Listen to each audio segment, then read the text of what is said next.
Sorry about the bad lighting. At the end of September, I lost my mouse Pyrrha to a stroke, and on Halloween night, just a few days ago, I lost my mouse Leto, also to a stroke.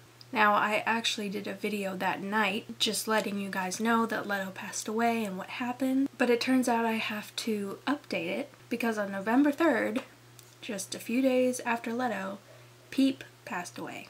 I expected Leto to go soon-ish. I didn't expect her to go this soon, but I didn't think she would make it to the new year. Peep seemed 100% healthy, active. I didn't think she would pass away anytime soon. It was weird to have Leto have a stroke so soon after Pyrrha did, but unfortunately strokes are very common in older mice. If you want to know what to look for if your mouse has had a stroke, it's usually pretty obvious. Some people say that their mouse would walk in circles over and over. Neither of mine did that.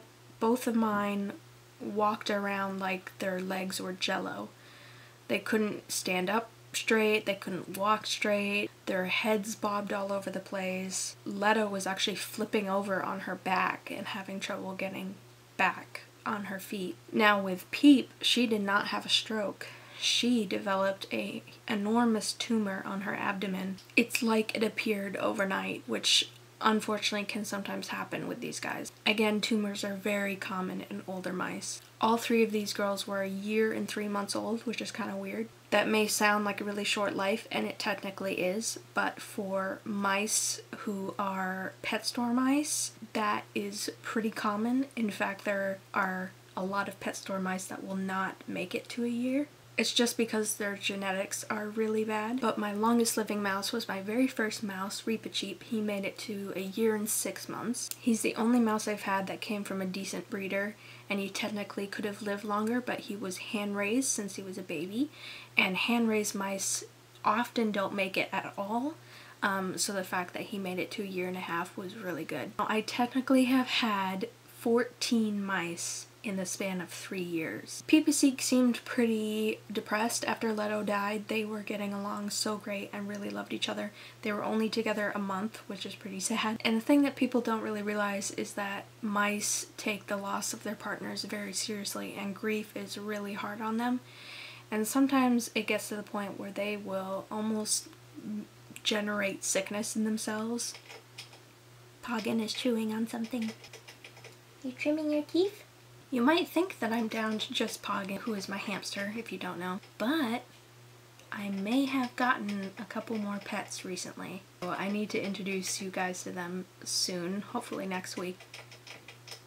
Boy, you were really chewing. I knew that once Peep passed away, I would officially be taking a break from owning mice. I know that will upset a lot of you because that's the reason you subscribed in the first place. However, I should tell you that you don't need to leave. There will still be an abundance of animal videos, and I will continue to do mouse videos, answering questions on mouse care, etc.